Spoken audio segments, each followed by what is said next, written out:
Саламатсыздарбы, биздин Чалкан медиа каналдын көрөрмандары. Биздин каналга жазылып, акыркы жаңылыктарды оңуңуздар. Бишкекте той өткөрүүгө чектөө киргизилеби? Министрдин жообу. Бишкекте коронавирус боюнча кырдаалга байланыштуу той жана үлпөт тойлорду өткөрүүгө чектөө киргизүүнү мерчемдөөдү. Бул тууралуу саламаттыкты сактоо жана социалдык өнүктүрүү министри Алымкадыр Бейшеналиев биринчи радиого берген маегинде билдирди. Анын айтымында республикалык штабтын бүгүнкү кеңейтилген жыйынында чечим кабыл алынат. Борбор калаанын жана өлкөнүн ар бир району эпидемиологиялык кырдаал боюнча отчет берет дагы ошого жараша болот. Чечим бар, аны бүгүн кечке жуукчу эртең менен жарыялайбыз, деди министр. Белгилей кетсек, Чүй облусу менен Бишкек шаарында коронавирус жуктургандар көбөйүп, калаада санитардык көзөмөл күчөтүлдү. Бишкек мэриясы атайын мобилдик бригадалар менен мекеме ишканаларды текшерип, жарандарды санитардык талаптарды так аткарууга чакырып жатат. Ынтымак саясий партиясынан кандидат болуп баратам. Биринчиден, шаардык кеңештин ар бир депутат отчет берсин деген токумду киргизип жатабыз. Экинчиден, мэрия бюджетти прозрачно кош керек. Мэрия бюджеттин прозрачный болгондо качан, канча, кайсы жакка, кайсы районго акча кетти көрсө болот. Жөн эле үйүндө, кечинде турганда телефондун интернет менен көрсө болот. Үчүндүгүн коррупцияга жок жол беребиз. Ынтымак саясий партиясы. Өзгөрүүлөр бизден башталат.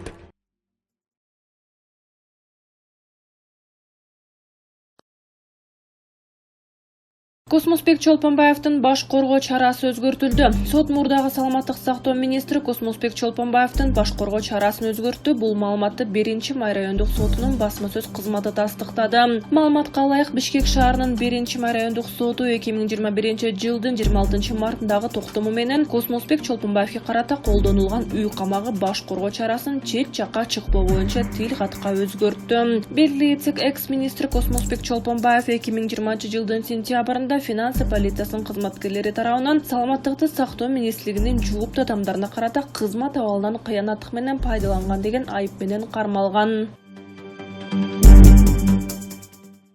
Чыгып кете берейинби? Камчыбек Ташиевдин Өзгөндөгү эл менен жолугушуусунда ызы-чуу чыкты. 30-март күнү саат 17:00 УКМКнын төрагасы Камчыбек Ташиев Өзгөн районунун тургундары менен жолугуп, Ташкентте өткөн 3 күндүк жыйында эмнелер айтылганы, Өзбекстан менен чек ара тилкелерин тактоо маселелери боюнча маалымат берди. Бул тууралуу Турмуш басылмасынын аймактык кабарчысы билдирди. Маалым болгондой, Камчыбек Ташиев маалымат бергенден кийин жолугушууга келген адамдар суроолорун микрофон аркылуу берсе болорун айтты. Андан соң микрофон талаш болуп, залдын ичинде ызы-чуу чыкты. Бир нече адам суроо бергенден кийин Камчыбек Ташиев аксакалдардан бата алып залдан чыгып кетти.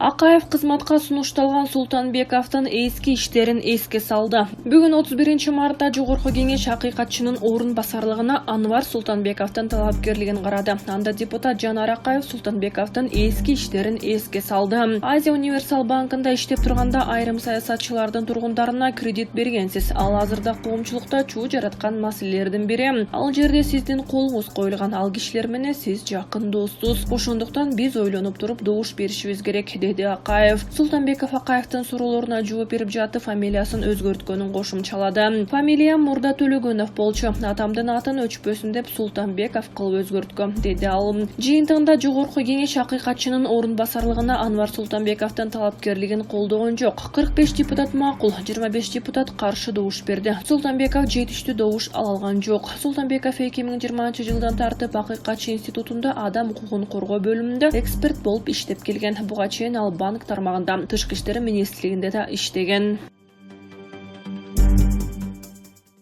УКМК Бишкектен 1-май районунун салык кызматкерин кармады. Мамлекеттик салык кызматынын Бишкектен 1-май району боюнча башкармалыгынын башчысы БТ Атуу Жаранды коррупцияга шектелип кармады. Бул тууралуу УКМКнын маалымат кызматы билдирди. Ал мыйзамсыз баюу максатында кол алтындагы кызмат адамдары менен өз ара сүйлөшүп алышып, алардын компетенциясына кирген маселелерди оң тарапка чечүү үчүн ишкердик субъектилерин системалуу түрдө акча алган коррупциялык схема түзгөн деп шектелүүдө. УКМК тараткан видеодон кызматкер өзүнүн иш бөлмөсүндө адамдар менен жолугуп, алардан конверт алып жатканын көрүүгө болот. Андан ары УКМК кызматкерлери анын бөлмөсүнө кирип тинтүү жүргүзүшөт. УКМК бул коррупциялык схема салык кызматындагылардын өз ара сүйлөшүп алып жасаган аракети деп эсептейт. Сотко чейинки өндүрүштүн алкагында сот тарабынан санкциялаган атайын тергөө иш-аракеттеринин натыйжасында жеке ишкерлерден системалуу түрдө пара алуу жана салык кызматынын инспекторлору менен башчынын ортосунда бөлүштүрүү фактылары катталды деп айтылат маалыматта.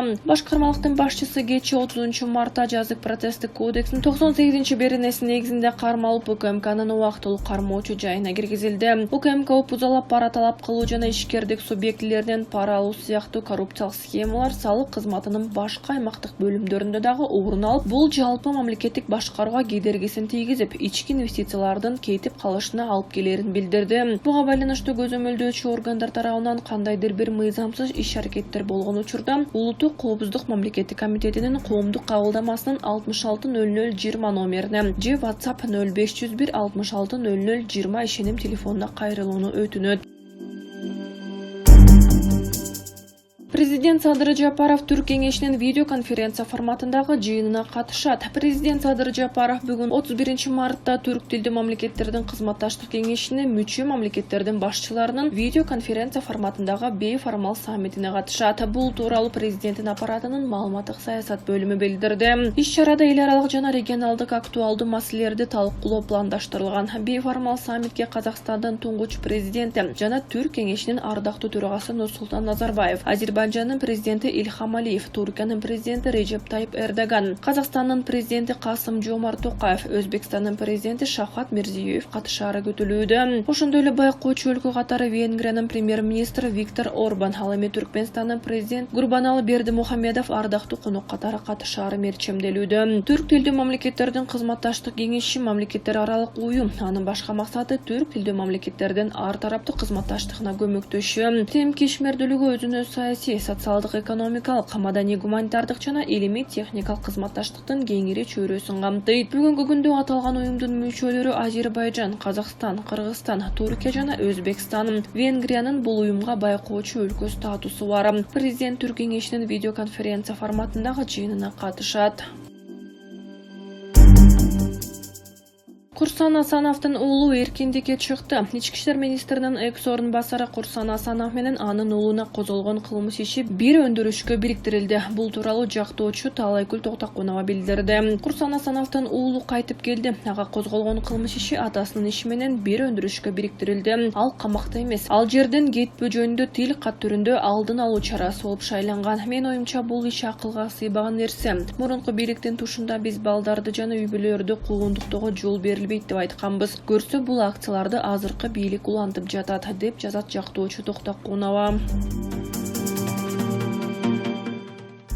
COVID-19 дагы бир адам каза болду. Вирус 98 кишиден табылды. Коронавируска каршы республикалык ыкчам штабтын бүгүнкү 31 марттагы маалыматына караганда кечээден бери Кыргызстанда бул илдеттен бир адам каза болду. Көз жумган бейтап Бишкек шаарындагы ооруканада жаткан. Жалпысынан өлкөдө коронавирустан каза болгондор 1499 адамга жетти. Соңку бир күн ичинде вирустагы 98 адамдан табылды. Алардын эң көбү Бишкек шаарында 48 жана Чүй облусунда 36. Өлкөдө бул оору жуккандар жалпы саны 88.374 адамга жетти. Бир күндө 96 адам айыгып чыкты. Азыр ооруканада 503 адам жатат. Дагы 616 бейтап үйүндө дарыланууда. Коронавирус жуккан медицина кызматкерлеринин жалпы саны 4246 адамга жетти. Алардын 4197си айыгып чыкты. Кыргызстанда 2020 жылдын март айынын этегинде башталган коронавирус эпидемиясы июль айында курчуп, көп киши каза болгон. Сентябрдын башында каза болгондор катталбай калган. Оордун экинчи толкуну октябрда башталып, соңку айларда вирусту жугузуп алгандардын саны кыйла азайган жана күнүнө 30га жетпеген бейтап катталып жаткан.